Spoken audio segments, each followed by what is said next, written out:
Ven, ven, ven, Espíritu Divino, ven, ven, ven, acércate a mí. Suavemente. Ven, ven, ven, Espíritu Divino, ven, ven, ven, acércate a mí. Apodérate. Hola amigos, ¿cómo les va? Yo soy un sembrador y todos somos sembradores en el campo del Señor. Y aquí estoy cantando la canción del Espíritu Santo. A ver, escuchamos un poco más. Aquí se siente. Invocando al Espíritu Santo para terminar esta trilogía, estos 3 videos que les había prometido sobre el Espíritu Santo. Recuerden, el Espíritu Santo como persona de la Santísima Trinidad, el Espíritu Santo compañero inseparable de Jesús y ahora el Espíritu Santo en la iglesia. Por eso es que me puse atrás mío este Espíritu Santo, que es el que me ilumina para poder transmitirles a ustedes este gozo, esta alegría, ¿no es cierto?, que nos comunica el Espíritu Santo. Así que, bueno, sin más preámbulos, como siempre les pido que se suscriban al canal, que toquen la campanita, que nos regalen un dedito para arriba, un like y que compartan el video. Y acuérdense que estos 3 videos del Espíritu Santo, en la medida que los comparten, están difundiendo la devoción al Espíritu Santo. Y eso nos va a quedar sin recompensa en el reino de los cielos. Es decir, ustedes compartiendo y suscribiéndose se ganan un lugar en el cielo, que es lo más importante, y se ganan también la posibilidad de evangelizar con el Espíritu Santo. Y vamos a ir a la presentación con esta misma música del Espíritu Santo. Ven, ven, Espíritu Divino, ven, ven, ven, acércate a mí. Suavemente. Ven, ven, ven, Espíritu Divino, ven, ven, ven, acércate a mí. Apodérate. Apodérate de todo mi ser, apodérate, apodérate de todo mi ser. Aquí se siente. La presencia de Dios. Bueno, vamos entonces a comenzar con el texto bíblico que habíamos dejado en el video anterior. Yo abajo les voy a dejar en la caja de comentarios, les voy a dejar en la descripción del video, les voy a dejar el link para que puedan ver el Espíritu Santo, el segundo video, y poder enganchar con este. Así que vamos al Evangelio de San Juan, capítulo 15, versículos del 26 al 27. Cuando venga el Paráclito que yo les enviaré desde el Padre, el Espíritu de la verdad que proviene del Padre, Él dará testimonio de mí, y ustedes también darán testimonio de mí, porque estarán conmigo desde el principio. El Paráclito, ya habíamos dicho que Jesús es el que le pone este nombre al Espíritu. El Paráclito es el abogado, el consolador, el que va junto conmigo, en griego para, de ahí viene paralelo, es el que va al lado, el que va acompañando. Eso es lo que veíamos en el video anterior. El Espíritu Santo, compañero inseparable de Jesús. Es el Paráclito de Jesús y es el Paráclito nuestro. Ahora lo vamos a ver como nuestro Paráclito. Jesús promete en la última cena, hablando con sus discípulos, les promete la venida del Espíritu Santo. Les promete el Espíritu Santo que el Espíritu Santo les va a permitir a los discípulos dar testimonio de Jesús. Así como decíamos que el Espíritu Santo iba acompañando la vida de Jesús, la vida pública de Jesús, ahora Jesús se va al Padre, vuelve al cielo y desde el cielo envía, desde el Padre envía al Espíritu Santo para toda la iglesia. ¿Para qué? Para que la iglesia pueda dar testimonio de Jesús. Ahí tenemos el sacramento de la confirmación. El sacramento de la confirmación justamente consiste en esto, ¿cierto? En que el confirmado dé testimonio de Jesús. ¿Por qué? Porque el confirmado recibe la plenitud del Espíritu que lo convierte en testigo de Jesucristo. Testigos de Cristo eran los mártires, aquellos que daban la vida y que siguen dando la vida por Jesús, y que les toca sufrir de algún modo el martirio, pero animados por la fuerza del Espíritu Santo, esa entrega se convierte en una entrega gozosa, en una entrega alegre, aunque es dolorosa, pero siempre se va a convertir en una entrega alegre, porque es el testimonio, el martirio es el testimonio del Espíritu Santo, que muestra a un Cristo vivo, que muestra la presencia de un Cristo vivo.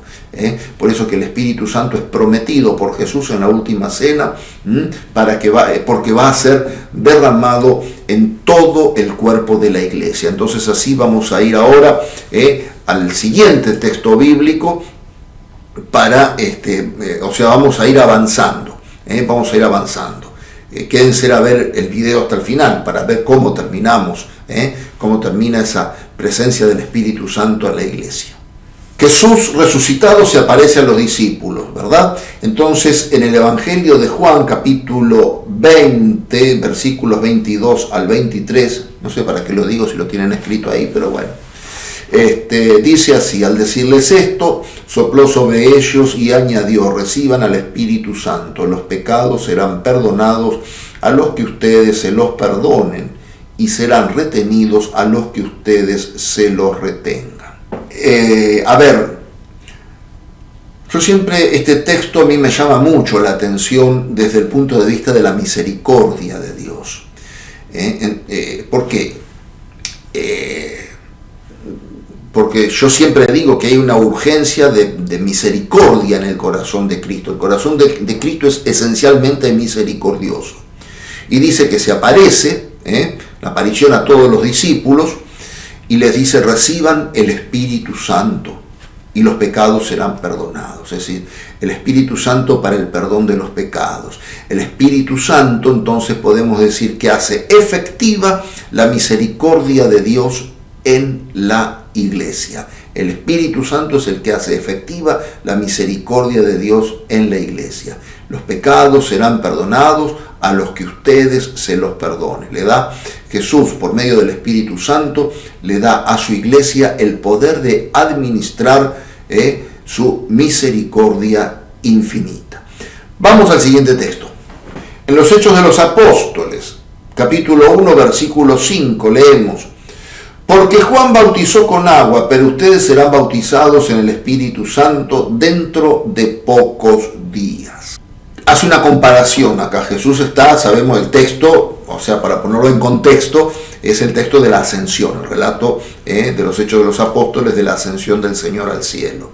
Y Jesús, antes de subir al cielo, les dice esto, ¿sí? Juan bautizó con agua, con bautismo de preparación, un bautismo de arrepentimiento, de conversión, como una apertura del corazón para recibir al Mesías. Juan bautizó con agua, pero ustedes serán bautizados en el Espíritu Santo dentro de pocos días. Inaugura Jesús, por la acción del Espíritu Santo, el nuevo bautismo, el bautismo de la gracia de Dios, el bautismo de la gracia de Dios. Después vamos a ver en Pentecostés, todos quedaron llenos del Espíritu Santo. Esta promesa que Jesús hace antes de la ascensión se va a cumplir en toda la iglesia, se va a cumplir en toda la iglesia el día de Pentecostés. Ustedes serán bautizados en el Espíritu Santo. O sea, ya no es más el bautismo de Juan, ya no es más una preparación, ya no es más una promesa, sino que ahora es la realidad de la gracia de Dios que se hace presente, y el Espíritu Santo que hace operativa y activa esa gracia de Dios. Seguimos con el primer texto, el Espíritu Santo que da testimonio de Jesús, y el testimonio de Jesús se da por una plenitud de gracia en el corazón del hombre, es decir, el corazón del hombre lleno de la gracia de Dios, lleno de la vida de Dios, comunicando esa vida con mayúscula que solamente Dios viene a traernos. El siguiente texto está tomado también del libro de los Hechos de los Apóstoles y dice así: entonces vieron aparecer unas lenguas como de fuego que descendieron por separado sobre cada uno de ellos. Todos quedaron llenos del Espíritu Santo y comenzaron a hablar en distintas lenguas según el Espíritu les permitía expresarse. Bien, aquí tenemos el cumplimiento de la promesa, la plenitud del Espíritu Santo en el seno de la iglesia. Recordemos que estaban los discípulos reunidos con María, la madre de Jesús, con María, la madre de Jesús, y desciende el Espíritu Santo en forma de lengua de fuego y transforma el corazón de los discípulos. Entonces el desarrollo que vamos siguiendo es el siguiente, para que ustedes no se pierdan. El desarrollo que vamos siguiendo es el siguiente. En primer lugar, la promesa del Espíritu Santo en la última cena. Fíjense cómo se va dando, cómo Jesús va cumpliendo la promesa paulatinamente. La promesa del Espíritu Santo en la última cena. La recepción del Espíritu Santo para el perdón de los pecados. Fíjense que acá hay un derramamiento del Espíritu, no hay una promesa. Y es por aquello que yo digo siempre, ¿no es cierto? La urgencia del corazón misericordioso de Jesús de querer que ya sean perdonados los pecados. O sea que el perdón de los pecados ya en ese momento deja de ser una promesa para ser una realidad en la iglesia, por el corazón misericordioso de Jesús, ¿sí? Después viene la promesa del Espíritu Santo en el momento de la ascensión, ¿sí? Ustedes serán bautizados en el Espíritu Santo dentro de pocos días. Y el cumplimiento de las promesas del Espíritu Santo en Pentecostés. Ese cumplimiento de la promesa que acabamos de leer recién, en los Hechos de los Apóstoles, ese cumplimiento de la promesa es el que va a hacer efectiva la presencia de Cristo en el mundo. La iglesia va a comenzar, después de Pentecostés, a expandirse. Después vamos a hacer un resumen general para que quede bien grabada la cosa. Vamos al texto siguiente, tomado del libro de los Hechos de los Apóstoles. Y hay un paralelo en el libro del profeta Joel, en el capítulo 3, versículo 1 de la Biblia católica, porque la Biblia de Reina Valera lo coloca al final. Este texto de Joel, que yo estoy citando acá, lo coloca al final del capítulo 2. Hay un desfasaje de versículos ahí. En la Biblia católica, yo tengo aquí, les voy a mostrar, la Biblia de Jerusalén. En esta Biblia, que es la Biblia que usamos para estudiar la teología, y en el libro del pueblo de Dios también está en Joel 3.1. En la Biblia de Reina Valera, en la Biblia protestante, está al final del capítulo 2. Y dice así, Hechos 2.17. En los últimos días, dice el Señor, derramaré mi espíritu sobre todos los hombres, y profetizarán sus hijos y sus hijas. Los jóvenes verán visiones y los ancianos tendrán sueños proféticos. Acá está marcando cómo trabaja el Espíritu Santo en el corazón del creyente. Lo llena de vida, ¿sí? Lo llena de la vida de Dios, hace presente a Jesús, y esa presencia de Jesús va a hacer posible lo que Jesús le dice a los discípulos. Acuérdense cuando Jesús los envía de 2 en 2 a los discípulos. Vayan, anuncien, profeticen, sanen a los enfermos. O sea, está anunciando el cumplimiento de ese poder que Jesús le da a los discípulos, que en fe lo tenemos todos. Lo que pasa es que a veces lo que tenemos poca es fe, pero si tuviéramos una fe como un grano de mostaza, como dice el Evangelio, si tuviéramos una fe profunda, una fe fuerte, podríamos, como dice también el Evangelio, haríamos cosas más grandes todavía, dice Jesús, ¿verdad? Y el Espíritu Santo es aquel que va permitiendo que el hombre en gracia se vaya asemejando cada vez más a Jesús y pueda hacer profecía, pueda hacer anuncios, pueda tener visiones proféticas. Pero, repito, eso no es una cosa mágica ni automática, eso es un don, ¿sí? Esto vamos a tratar de explicar un poco. Esto es un don que Dios da de la manera que Él quiere darlo y a quien quiere darlo y como Él quiera darlo, ¿sí? Qué sé yo, se me ocurre poner ejemplos. poner ejemplos de santos, podemos nombrar santos contemporáneos. Yo cuando nombro santos contemporáneos puedo hablar de una Madre Teresa de Calcuta. Siempre hablo de la Madre Teresa porque es un ejemplo de santidad muy fuerte, ¿sí? Y muy cercano. Es decir, todos hemos conocido, salvo las últimas generaciones, que bueno, pero toda la gente de mi edad, todos la hemos visto por la televisión, a la Madre Teresa, hablando con Juan Pablo II, y hemos visto la obra de la Madre Teresa, por ejemplo. Y esa obra es lo que está diciendo el profeta Joel. Anuncio, profecía, presencia del reino, visiones, todo, pero todo movido por ese gran caudal de gracia de Dios y de santidad que fue capaz de moldear el corazón de esta religiosa, y ella dejarse moldear de manera que el Espíritu Santo fue actuando en ese corazón. Y vuelvo al texto del comienzo, fíjense que la vida de la Madre Teresa es una vida siempre de testimonio de Jesús, es un mostrar a Jesús permanentemente. O sea, ella vivió para eso, no tuvo ninguna distracción en la vida, como podemos tener nosotros, que nos vamos a dar un paseo, que nos vamos a comer por ahí, qué sé yo, que nos juntamos con amigos. Ella consagrada totalmente a la obra de Dios y alimentada permanentemente por la gracia de Dios. Entonces el Espíritu se derrama en ese corazón dócil y es capaz de obrar todas estas maravillas que se nos anuncia en el profeta Joel y que retoma San Lucas en el relato de los Hechos de los Apóstoles. Podemos pensar en cualquiera de los santos, ¿por qué? Porque Dios capta el corazón del santo. Podemos hablar de un Padre Pío, por ejemplo, que tenía sueños proféticos, tenía visiones, una cantidad de milagros en la vida del Padre Pío, por ejemplo. ¿Y por qué? Y porque hay un caudal de gracia en su corazón, un corazón que se deja moldear. Fíjense que el Padre Pío hasta tiene los estigmas de Jesús, tan viva y presente que el Espíritu Santo hace esa imagen de Jesús en la vida del Padre Pío, ¿sí? Que también es capaz de realizarse en él, o de dejar que en él se realice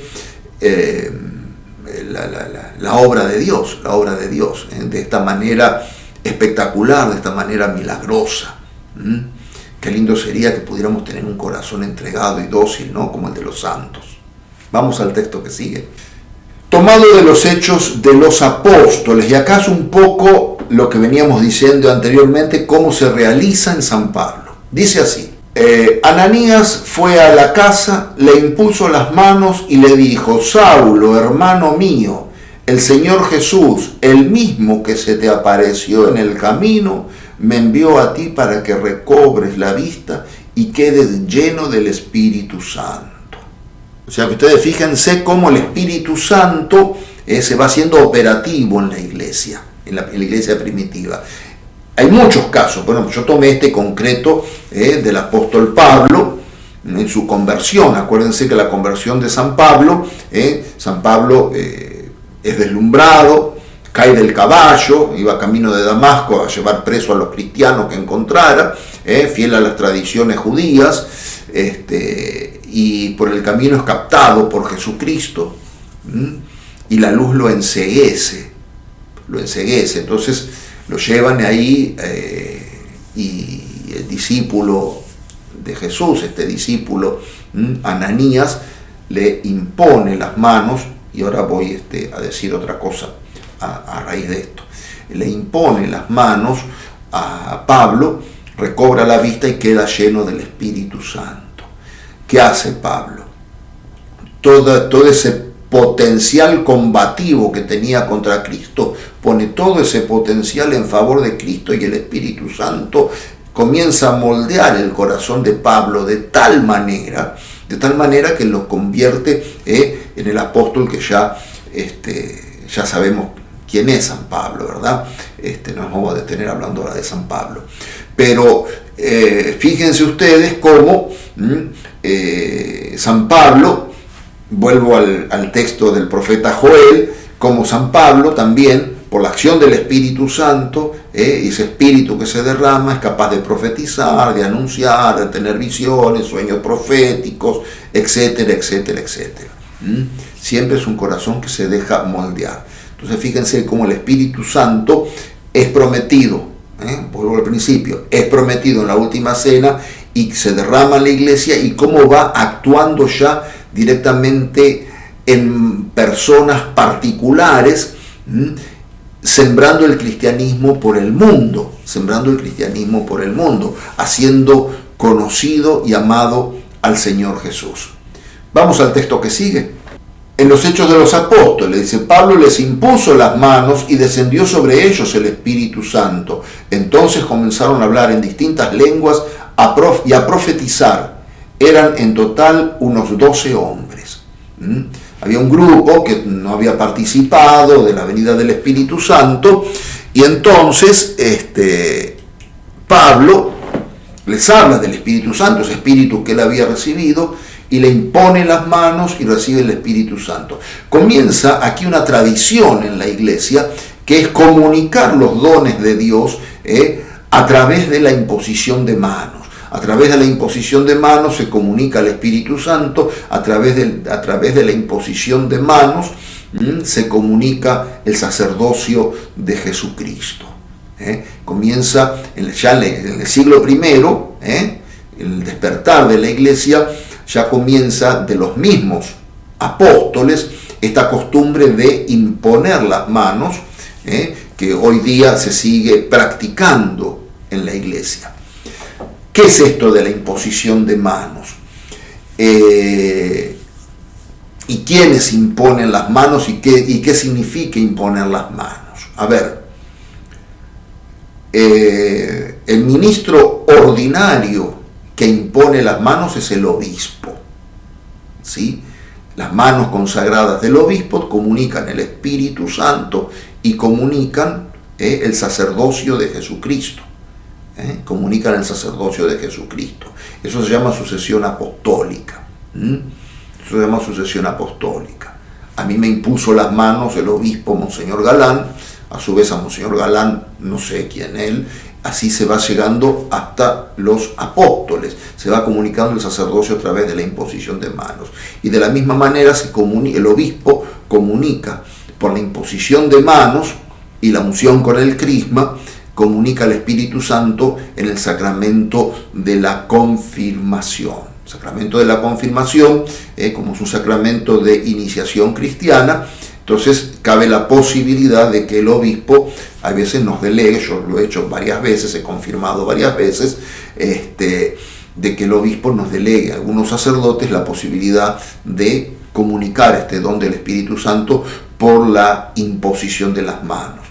En el sacramento de la confirmación, entonces, está el ritual de imponer las manos, invocar sobre los confirmandos los 7 dones del Espíritu Santo, y después, bueno, cada uno va recibiendo la unción con el crisma que los consagra de una manera particular a la acción evangelizadora.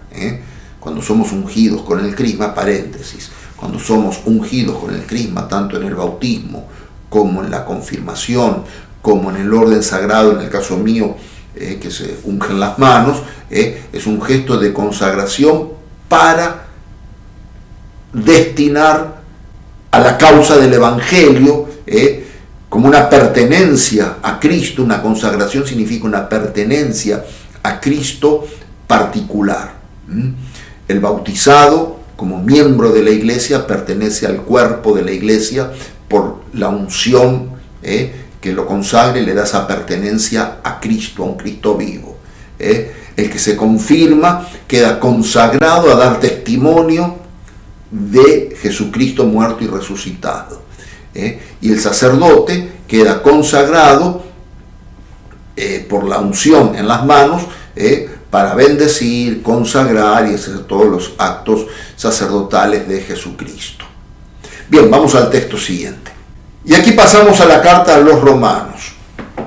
En el capítulo 8, versículo 9, dice: pero ustedes no están animados por la carne, sino por el Espíritu, dado que el Espíritu de Dios habita en ustedes. El que no tiene el Espíritu de Cristo no puede ser de Cristo.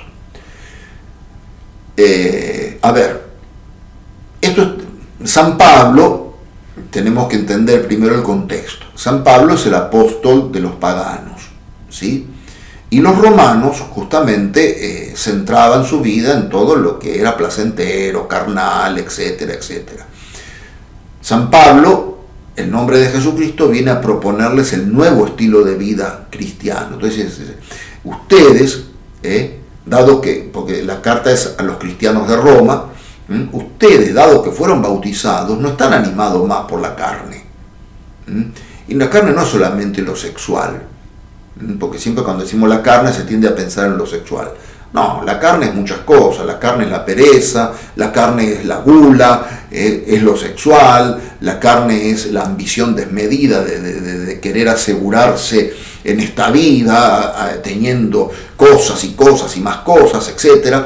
Entonces el cristiano no es el que tiene que estar animado por esa clase de cosas, sino que el cristiano es aquel que es animado por el Espíritu de Cristo.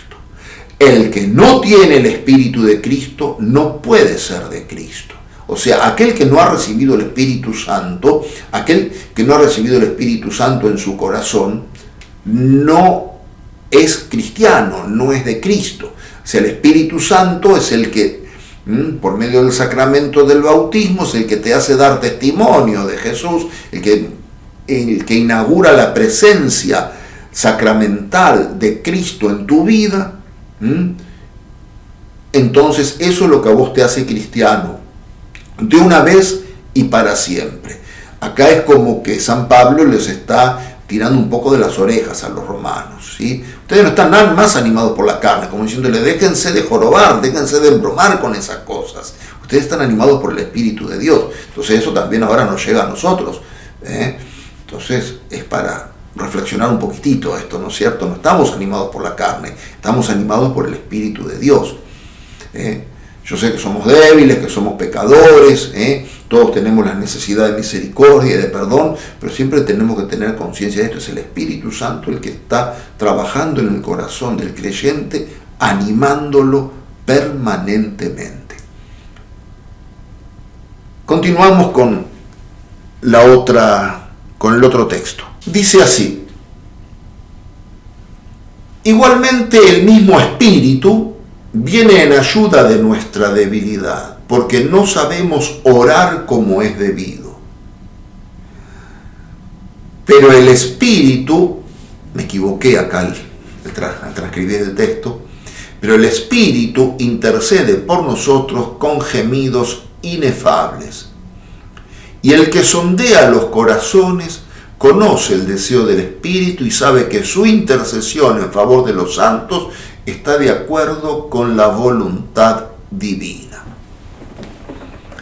Este texto de Romanos es un poco particular en el sentido que nos confronta con nuestra realidad humana. ¿En qué sentido lo digo? Dice, en primer lugar, el Espíritu viene en ayuda de nuestra debilidad. O sea que ya está, acá la palabra de Dios, esta carta de San Pablo, está dando por supuesto que el hombre es débil. Jesús dice en el Monte de los Olivos, recen para no caer en la tentación, porque el espíritu está dispuesto, pero la carne es débil. Uno vio que tiene siempre buena disposición, buenas intenciones, pero no la llega a cumplir del todo. O sea, siempre hay algo que nos falta, siempre nos encontramos que nos falta dar un pasito más en nuestra relación con Dios.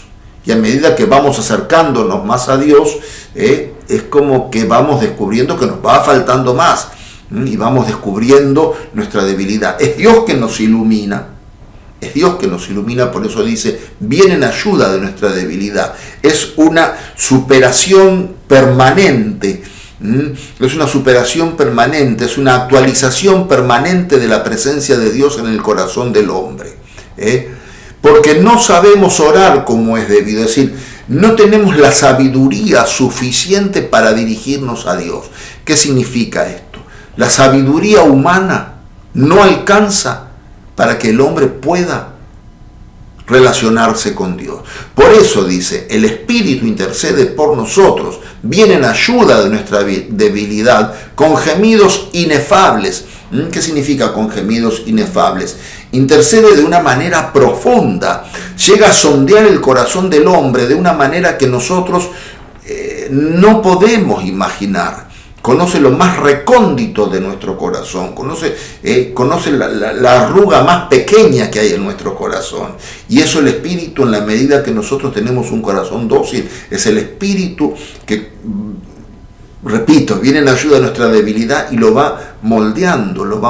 Fíjense que dice, el que sondea los corazones conoce el deseo del Espíritu y sabe que su intercesión en favor de los santos, es decir, el Espíritu intercede por todos, pero moldea a los santos. ¿Quién es el santo? Aquel que se deja moldear.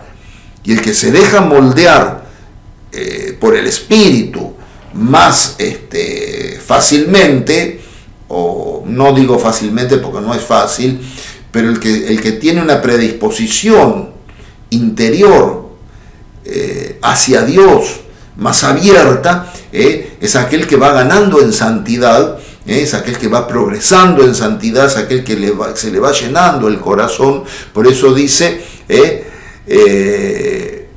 su intercesión en favor de los santos, o sea, su intercesión en favor de aquellos que se dejan moldear, está de acuerdo con la voluntad divina. Es Dios mismo, es como un círculo vicioso, si se quiere, ¿no es cierto? Es decir, Dios quiere que nos relacionemos con Él, pero Él sabe, así de fácil es la cosa, vamos a decirlo bien. Dios quiere que nos relacionemos libremente con Él, pero Él sabe que nuestra sabiduría humana no alcanza para llegar a Él. Entonces Él intercede por nosotros, por la acción del Espíritu Santo. Por eso que, si ustedes miran en el texto, yo puse el Espíritu Santo derramando los 7 dones. Los 7 dones son esa intercesión, esa ayuda que viene de Dios para que el hombre pueda relacionarse con Dios. Qué sé yo, el don de la sabiduría es aquel que me hace gustar de las cosas de Dios. El don del entendimiento es el que me hace comprender las cosas de Dios. No puedo comprender las cosas de Dios no puedo comprender el misterio de Dios con la sabiduría humana. Se necesita la acción del Espíritu Santo. Por eso es que la oración, cuanto más frecuente, cuanto más profunda es, hay una presencia más fuerte del Espíritu Santo que me va acercando cada vez más a Dios. Vamos al texto siguiente. Este último texto, el 10º ya, está tomado de la primera carta a los Corintios. Dice, porque todos hemos sido bautizados en un solo espíritu para formar un solo cuerpo. Judíos y griegos, esclavos y hombres libres, todos hemos bebido de un mismo espíritu. Y ya no es el Espíritu Santo actuando, modelando un corazón, sino que ya es el Espíritu Santo construyendo el cuerpo de la iglesia. Todos hemos sido bautizados en un solo espíritu para formar un solo cuerpo. Acá también podemos hacer entrar la idea de piedras vivas que utiliza San Pedro en su primera carta, a la manera de piedras vivas, déjense edificar, etcétera, etcétera, formando un solo cuerpo en Cristo. Esa cohesión a la iglesia, esa unidad a la iglesia, se la da el Espíritu Santo. Es la unidad que el Espíritu Santo le da en fe y en amor. ¿Qué significa en fe y en amor? Porque a veces no todos tenemos tanta fe y no todos nos amamos lo que debiéramos, ¿sí? Y lamentablemente también hay gente que no se ama directamente. ¿Qué significa unidad de fe y amor? Que creemos. La unidad de fe es la unidad de creencia. Todos creemos en la misma doctrina de Jesucristo, en la única doctrina de Jesucristo revelada por Cristo a la iglesia, a la única iglesia que Él fundó, ¿sí? Unidad de fe que se viene transmitiendo por la tradición, por la predicación y por la acción del Espíritu Santo. El Espíritu Santo es aquel como el que va fijando la predicación y va haciendo efectiva la predicación en el corazón del creyente sin que nos demos cuenta, pues cómo captamos el mensaje del Evangelio, por la acción del Espíritu Santo. Entonces hace que todos creamos en el mismo, digamos, en el mismo mensaje de Jesucristo, y que todos seamos captados por ese único amor de Jesucristo. Por eso que es unidad de fe y unidad de amor, que nosotros tenemos que poner de nuestra parte todo lo necesario para que Dios actúe, para que el Espíritu Santo actúe en cada uno de nosotros. Bien, no quise hacer muy largo este video, me gustaría que lo compartan y bueno, y ya se van a venir los videos de sanación interior. Vamos a hacer de a poco vamos a hacer un tallercito de sanación interior, a ver en qué medida podemos ir progresando en nuestra relación con Dios y en el perfeccionamiento de nuestra vida espiritual. Bien, hermanos, hasta aquí entonces, nos estaremos viendo, si Dios quiere, para el próximo video. Chao familia, chao a todos.